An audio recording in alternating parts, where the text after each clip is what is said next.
వచ్చిన సేవకులకు అలాగే సేవకులకు వచ్చిన ప్రతి ఒక్క సంఘస్థులందరూ కూడా నా వందనాలు తెలియజేస్తున్నాను.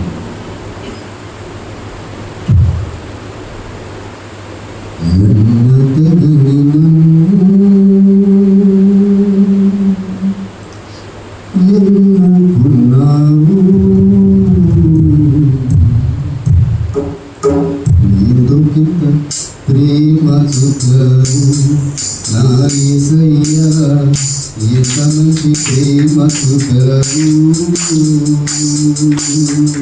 ఎందుకింత ప్రేమ సుఖము నా యేసయ్యా ఎంత మంచి ప్రేమ సుఖము ఎన్నతగని నన్ను ఎన్నుకున్నావు ఎందుకింత ప్రేమ సుఖము నా యేసయ్యా ఎంత మంచి ప్రేమ సుఖము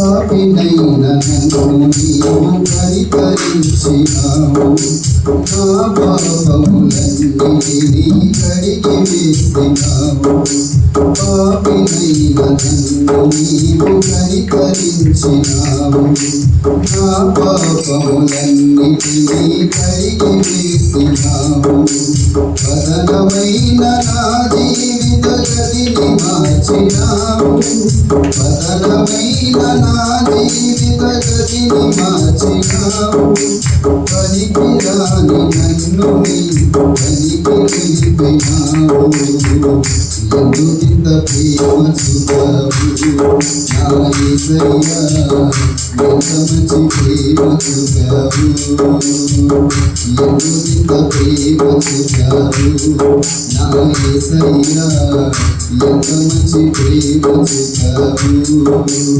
ఎన్నతగని నన్ను ఎన్నుకున్నావు ఎందుకింత ప్రేమ సుఖము నా యేసయ్యా ఎంత మంచి ప్రేమ సుఖము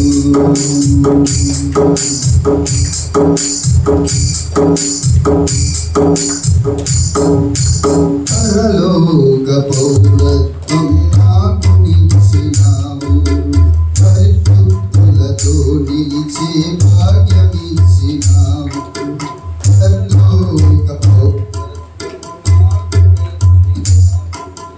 పరిశుద్ధులతో నిలిచే భాగ్యమిచ్చినావు భూతల కందని నీ దివ్యమైన సేవను భూతల కందని నీ దివ్యమైన సేవను దుమ్ము ధూళిపైన నన్ను చేయనిచ్చినావు దుమ్ము ధూళిపైన నన్ను చేయనిచ్చినావు ఎందుకింత ప్రేమ సుఖము నా యేసయ్యా ఎంత మంచి ప్రేమ సుఖము ఎందుకింత ప్రేమ సుఖము నా యేసయ్యా ఎంత మంచి ప్రేమ సుఖము ఉన్నతగని నన్ను ఎన్నుకున్నావు ఎందుకింత ప్రేమ సుఖము నా యేసయ్యా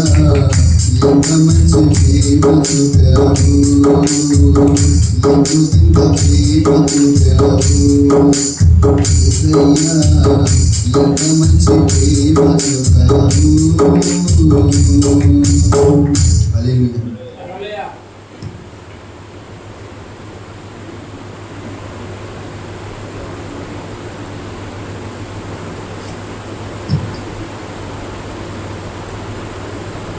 హల్లెలూయా. దేవుని స్తోత్రాలు. మీరందరూ కోరుకున్నాను కూడా వచ్చే సంవత్సరానికి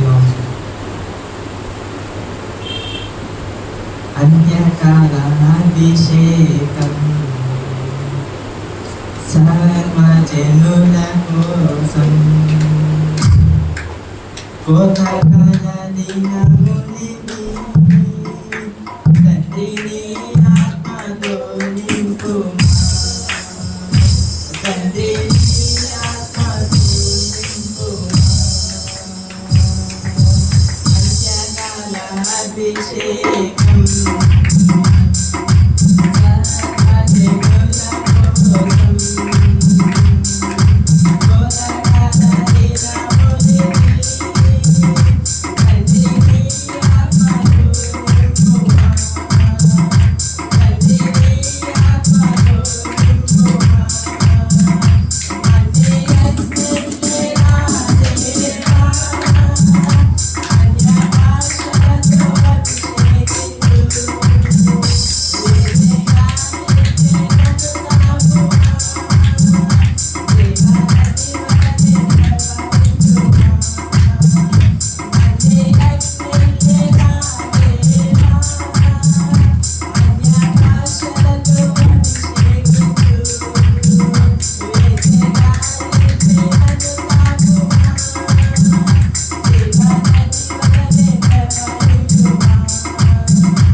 కానుకలుగా అప్పగిస్తూ ఉండగా ఘనత మహిమ ప్రభావాలు మీరే ఆరోపించుకోమని నజరైన యేసుక్రీస్తు నామములో స్తుతించి బ్రతుకులాడి వేడుకుంటున్నాం తండ్రి. ఆమేన్.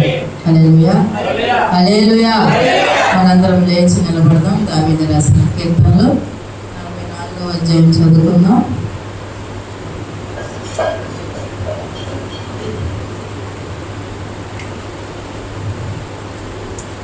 దేవా, పూర్వకాలమున మా పితరుల దినములలో నీవు చేసిన పనిని గూర్చి మేము చెవులారా విని ఉన్నాము. మా పితరులు దానిని మాకు వివరించిరి. నీవు నీ భుజబలము చేత అన్యజనులను వెళ్ళగొట్టి మా పితరులను నాటితివి. జనములను నిర్మూలము చేసి వారిని జ్ఞాపింపజేసితివి. వారు తమ ఖడ్గము చేత దేశమును స్వాధీనపరచుకొనలేదు. వారి బాహువు వారికి జయమియ్యలేదు. నీవు వారిని కటాక్షించితివి గనుక నీ దక్షిణ హస్తమే నీ బాహువే నీ ముఖ కాంతియే వారికి విజయము కలగజేసెను. దేవా, నీవే నా రాజువు. యాకోబునకు పూర్ణ రక్షణ కలగను ఆజ్ఞాపించుము. నీ వలన నా విరోధులను అణిచివేయుదుము. నీ నామము వలననే నా మీదకి లేచు వారిని మేము తొక్కివేయుదుము. నేను నా వింటిని నమ్ముకొనను. నా కత్తియు నన్ను రక్షింపజాలదు. నా శత్రువుల చేతిలో నుండి మమ్మల్ని రక్షించువాడు నీవే. మమ్మల్ని ద్వేషించు వారిని తృప్తిపరచువాడు నీవే. దినమెల్లా మేము దేవుని యందు అతిశయపడుచున్నాము. నీ నామమును బట్టి మేము నిత్యము కృతజ్ఞతాస్తుతులు చెల్లించుచున్నాము.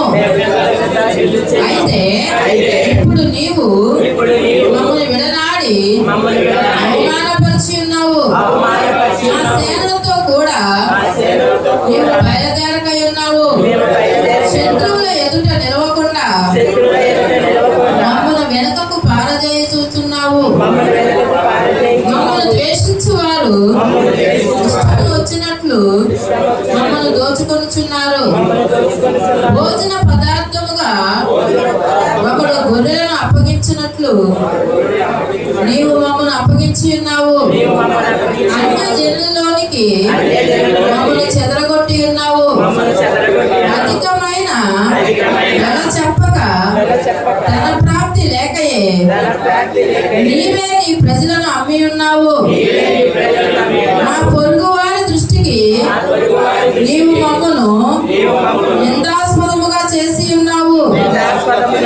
మా చుట్టూ ఉన్న వారి దృష్టికి అపహాస్యాస్పదముగాను ఎగతాళికి కారణముగాను మమ్మను ఉంచి ఉన్నావు.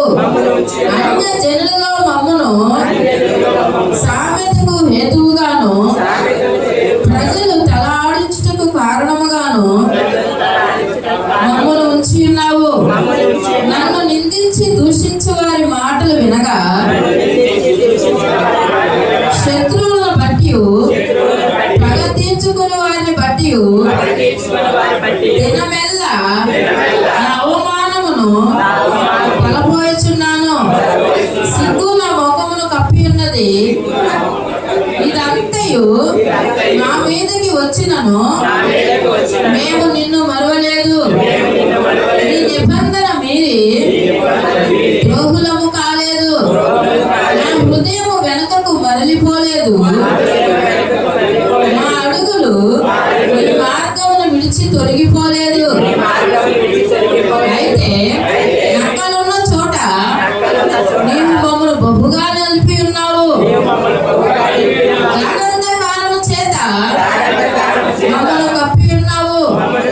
మా దేవుని నామమును మేము మరచి ఉన్న ఎడల అన్య దేవతల తట్టు మా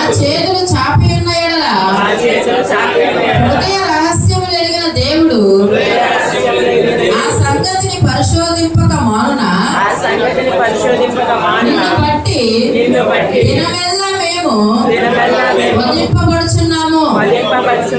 వధకు సిద్ధమైన గొర్రెలమని మేము ఎంచబడుచున్నాము. ప్రభువా మేల్కొనుము, నీ వేళ నిద్రించుచున్నావు. లెమ్ము, నిత్యము మమ్మల్ని విడనాడకుము. నీ ముఖమును నీ వేళ మరుగుపరిచి ఉన్నావు.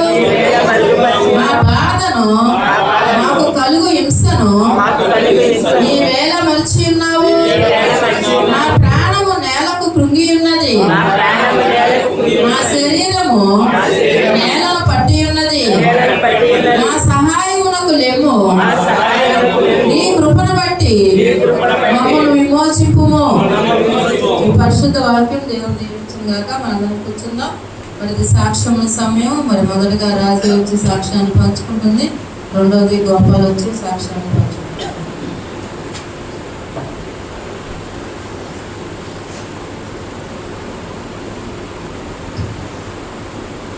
దేవుడికి స్తోత్రాలు. మరి నాకు తల్లి ఉన్నాను వచ్చి పెట్టాను రావాలన్నట్టు. మరి నా సాక్ష్యం మరి మీ అందరూ తెలుసు, కార్య పడిపోయి చెయ్యి ఫ్రాక్చర్. మరి అలాగే మేము మన సోమవారం హాస్పిటల్కి వెళ్ళాము. హాస్పిటల్కి వెళ్ళినప్పుడు సోమవారం వేసరికి చాలా లేట్ అయింది. పేషెంట్ చాలామంది వచ్చారు. అయినప్పటికీ మరి కావ్యం చూశారు. చూసినప్పుడు ఆ కట్టు ఒప్పదీశారు. కట్టు డాక్టర్ దగ్గరికి తీసుకెళ్ళి వేరే చోట తీసుకెళ్ళాం. అక్కడే డాక్టర్ గారు మరి వేరే ప్లేస్ తీసుకెళ్ళి తీశారు కట్టు. ఆ కట్టు తీసినప్పటికీ నా చెయ్యి మొత్తం వాసిపోయింది. బాగా చెయ్యి మొత్తం బాగా వాసింది. డాక్టర్ గారు అన్నారు చెయ్యి బాగా వాసింది కదమ్మా, బ్లడ్ క్లాత్ అయిందన్నాము, అది కరగలేదు, కరగకుండా అలా గట్టిగా అయిపోయింది, చెయ్యి మొత్తం బాగా వాసింది, మరి కరెంట్ పెట్టాలమ్మా చేతికి అని అన్నారు. మరి సరేనండి అని చెప్పేసి మేము ఉన్నప్పటికీ మరి కరెంట్ 2 సార్లు వేరువేరుగా 2 ట్రీట్మెంట్ చేయాలంట.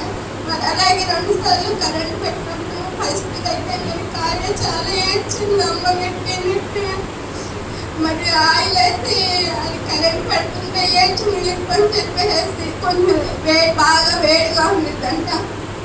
ఏడ్చింది. నాకు ఏమన్నా అడుగుతామంటే సరే ఏడుచుకుందాము కొంచెం తగ్గిద్దామని చెప్పేసి వేడిని తగ్గించి పెట్టించారు. మరి మీ ఊరు ఎక్కడమ్మా అంటే పట్టమండి అన్నారు. మరి ఆ బ్లడ్ క్లాత్ ఏమి కరగట్లేదమ్మా, మరి మీరు 2 రోజులకు ఒకసారి మరి ఎన్నిసార్లు పెట్టించారు నాకు తెలియదు, చూసి మరి ట్రీట్మెంట్ చేద్దాము అని చెప్పేసి 2 రోజులకు ఒకసారి రావాల్సిందే మీరు అని అన్నారు. సరేనండి అని చెప్పేసి ఇంటికి వచ్చిన తర్వాత ఏమన్నారమ్మా అంటే అమ్మగారు అడిగారు, మరి ఇలా కరెంట్ పెట్టాలంటున్నా, ఈరోజు కరెంట్ పెట్టాలంటే అది బాగా నొప్పిగా ఉంటుంది అమ్మాయి అని చెప్పేసి అమ్మగారు అయ్యారు అన్నది తగ్గిద్దిరమ్మ నువ్వేం బాధపడతాను ధైర్యం చెప్పాను. నాకు రెండో రోజు రమ్మన్నప్పటికీ నేనైతే వెళ్ళలేదు. బుధవారం వెళ్ళాలి, లేట్ అయిపోయింది వెళ్ళలేదు. గురువారం ఏమో మరి ప్రార్థనకి వెళ్ళాము, శుక్రవారం ఏమో వెళ్ళలేదు. అయినప్పటికీ మరి నేనైతే అనుకున్నా మరి రెండో రోజు రమ్మన్నారు. మరి ఏమైందో నాకు తెలియదు. మరి చెయ్యి ఇంకా నొప్పి చేసిందో ఇంకా వాసిందేమో అని చెప్పేసి నేను భయపడ్డాను. భయపడినప్పటికీ మరి నేను పాపం తీసుకొని బస్కి వెళ్ళాను. వెళ్ళినప్పటికీ మరి డాక్టర్ గారు 7:30 కల్లా వెళ్ళిపోదామమ్మా అని చెప్పారు. సరే లేదైతే అయిందని చెప్పేసి బండి మీద అయితే నేనైతే ఆ ట్రాఫిక్లో తోలలేదు. మరి బస్కి వెళ్ళాను. వెళ్ళినప్పుడు మరి హాస్పిటల్కి వెళ్ళాను. కూర్చొని ఉన్నాం. మీరు పొద్దున్న రావాలి కదా, మీరు ఇప్పుడు వచ్చారేంటి అని చెప్పేసి అన్నప్పుడు నేను డ్యూటీకి వెళ్తానండి, నాకు ఇప్పుడే కుదిరిద్ది, మరి దూరం నుంచి రావాలి కదా అంటే సర్లేమని కూర్చోమన్నారు. మరి డాక్టర్ దగ్గరికి వెళ్ళినప్పుడు చూసి కట్టు తీశారు. కట్టు తీసినప్పుడు ఆ చెయ్యి చాలా వాసిపోయి ఉంది. ఆ వాసన మొత్తం సన్నగా చెయ్యి మొత్తం అయింది. మరి అనుకోని రీతిగా దేవుడు కార్య చెయ్యి స్వస్థపరిచాడు. సంఘ ప్రవర్తన ఆలకించండి, మీ అందుకు వంతున్నారు. మరి ఆ చెయ్యదు మరి ఎన్నిసార్లు కరెంట్ పెట్టారు డాక్టర్ చెప్పలేకపోయారు. మరి అయినప్పటికీ దేవుడు ఆ చెయ్యిని స్వస్థపరిచాడు నేను నమ్ముతున్నాను. మరి మీ ప్రార్థన అయితే దేవుడు విడిచిపెట్టలేదండి. మరి సేవకుడికి సంఘ పెట్టాను నా వందనాలు. మరి అలాగే ఒక 10 రోజులు కరెంట్ ఏం అవసరం లేదమ్మా, ఒక 10 రోజులు మాత్రం కంటిన్యూగా అక్కడ ఉంచాలి, తర్వాత తీసేద్దామని చెప్పేసి డాక్టర్ గారు అన్నారు. మరి అలాగే ఫిజియోథెరపీ చేయాలంట తర్వాత. మరి అది కూడా లేకుండా దేవుడు స్వస్థపరుస్తాడని నేను నమ్ముతున్నాను. మరి మీ అనుదిన ప్రార్థనలో జ్ఞాపకం చేసుకోండి, కాగే చెయ్యి తగ్గిపోవాలని, అలాగే నా భర్త మారాలని చిన్న సాక్ష్యం దేవుడు దీవించుకున్నాను.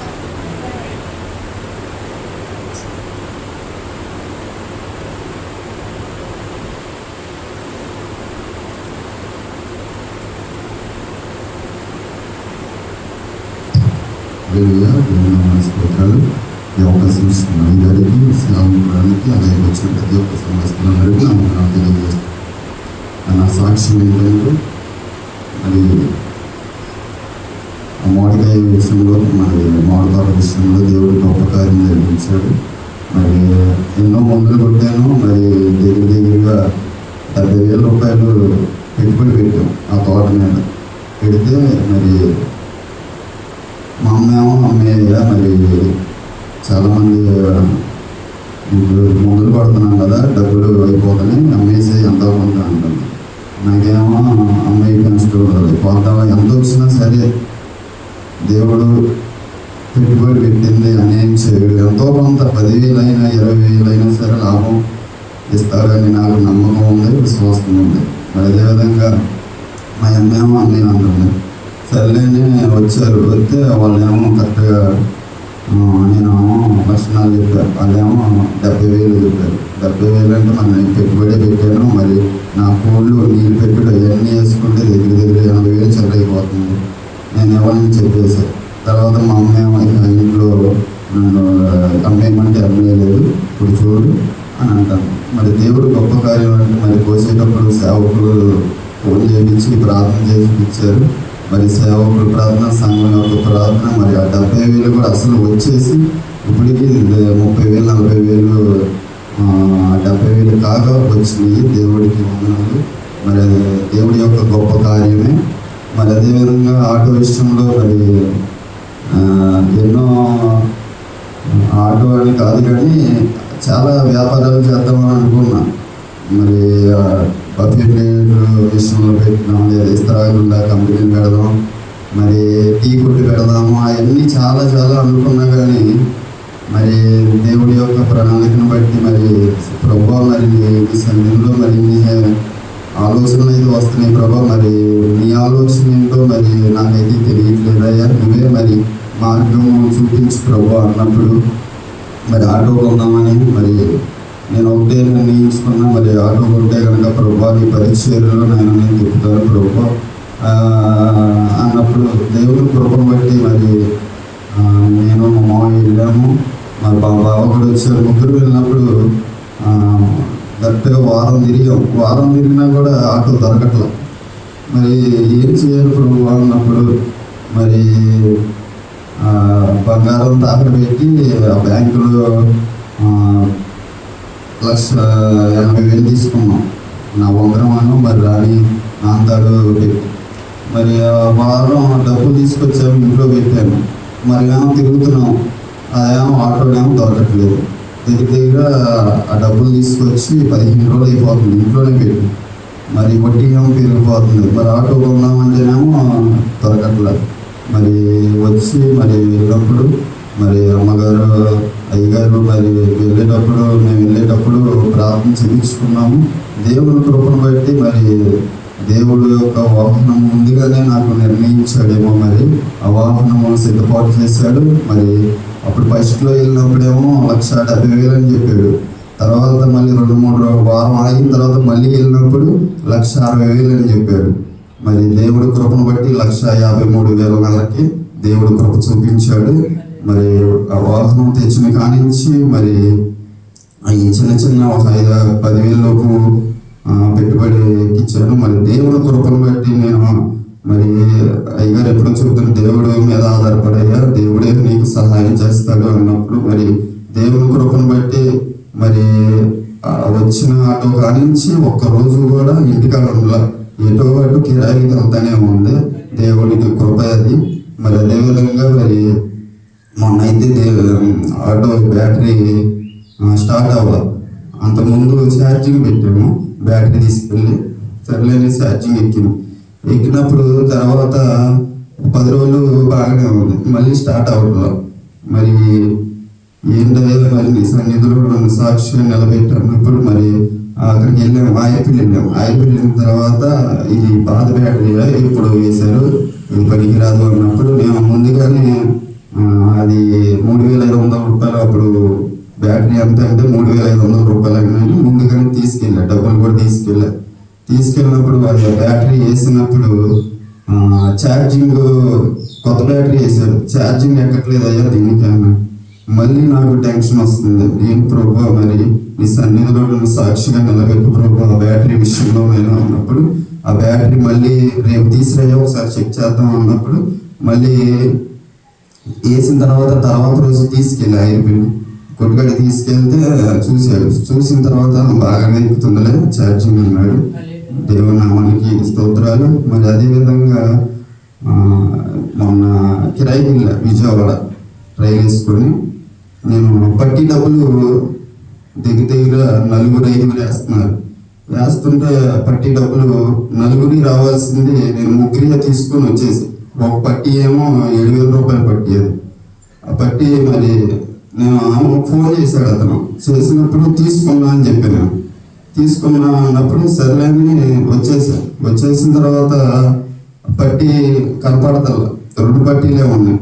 ఆ 2 పట్టీలు చూస్తే చిన్న పట్టీలు, ఒకటేమో 1,500 పట్టి, ఒకటేమో 800 రూపాయలు పట్టి. పెద్ద పట్టి అదేమో 7,000 రూపాయలు పట్టి. అది మరి నాకేమో టెన్షన్ అవుతుంది. నేను ఆ రోజే ఇక్కడ నరసింహపాలెంలో ప్రార్థన అనమాట. సర్లేని నేను బండి మీద వెళ్ళిపోతుంటే అమ్మ నాకు ఫోన్ చేసింది, పట్టి లేదయ్యా కనపడతలేదు, మరి ఎక్కడ పెట్టావంటే ఆటోలో జేబులో ఉన్నామో ఒకసారి చూడమ్మా అన్న. చూసినప్పుడు లేదయ్యా. సర్లే నేను వచ్చిన తర్వాత చూస్తలే అన్నప్పుడు ఇక మైండ్లో అయితే టెన్షనే, మరి 7,000 రూపాయలు పట్టేది. నేను ఒకటే మనసులో అయితే ప్రార్థన చేసుకుంటున్నాను. అయ్యా నాకు గుర్తొచ్చింది, అది పెద్ద పట్టి కదా 7,000 రూపాయలు పట్టి. నేనైతే అక్కడ లెక్క వేసుకుంటాను, 7,000 రూపాయలు పట్టి లెక్క వేసుకున్నట్టు నాకు అనిపించలే అక్కడైతే ఆయన దగ్గర. అయితే ఆయన అతను వేరే అతను ఫోన్ చేశాడంట, పట్టి ఇచ్చావా ఆ కుర్రోడికి అని. నేను పట్టి ఇచ్చేసానని అతను చెబుతున్నాడు. నాకేమో మళ్ళీ నేను గుర్తొచ్చి ఫోన్ చేశాను, అతను పట్టి ఇవ్వలేదు అండి, మరి నాకు పెద్ద పట్టి అది, నాకు 2 పట్టీలే ఇచ్చారు, ఒక పట్టి ఆడ ఉంటుంది ఒకసారి మీరు చూడండి అంటే లేదు ఇచ్చేసాను అన్నాడు. కాదండి చూడండి ఒకసారి, నాకైతే ఇవ్వలేదు, 7,000 రూపాయలు పట్టి అన్నా. సర్లేని మళ్ళీ చూస్తాలే రేపు రా అన్నాడు. మళ్ళీ టెన్షన్ వచ్చి ఒకవేళ ఆ 2 పట్టీలు ఇచ్చేసారు ఆ రోజు సాయంత్రం. వాళ్ళలో ఏమన్నా కలిసిందేమో ఆ పట్టి అనుకొని వాళ్ళ దగ్గరికి వెళ్తే లేదయ్యా రాలేదు అన్నారు. మళ్ళీ ఆటో మొత్తం చెక్ చేశారు, లేదు కనపాల. తర్వాత ఫ్యాన్ జేబుల్లో అట్లా చూసారు, లేదు కనపాల. తర్వాత ఇక పొద్దున్నే ఇక్కడికి వచ్చి మందిరానికి వచ్చి ప్రార్థన చేసుకున్నాం, ప్రభు మరి 7,000 రూపాయలు పట్టి ప్రభు మరి అక్కడే ఆయన ఉండగలుగుటకు, ఆయన దగ్గరే ఉండగలుగుటకు సహాయం తెచ్చి ఆయన సాక్ష్యం చెప్పుకుంటాను ఆయన మందిరంలో ఉన్నప్పుడు. మరి ఆ లోడ్ వేసుకొని ట్రైల్ వేసుకొని వెళ్ళినప్పుడు దేవుని కృపను బట్టి ఆ పట్టి చెంపలేదు, అక్కడే ఉంది. దేవుని నామానికి వందనాలు. మరి దేవుని కృపను బట్టి మరి ఆటో విషయంలో మరి మా విషయంలో కూడా అంతగానో కృప చూపిస్తున్నాడు. మాకు ఆయన మంచి ఆరోగ్యం కూడా ఇస్తున్నాడు, బలం ఇస్తున్నాడు. మరి మా అమ్మ ఆరోగ్యం విషయంలో మేము కూడా నాయన మా కుటుంబం కూడా ఇంకా లోతైన అనుభవం, లోతైన ప్రార్థనలో మేము ఉండాలని, మేము అనుదైన ప్రార్థనలో జ్ఞాపకం చేసుకోమని ఇచ్చిన బయట ప్రార్థన, ఇచ్చిన సాక్ష్యం దేవుడు దీవించును కాక.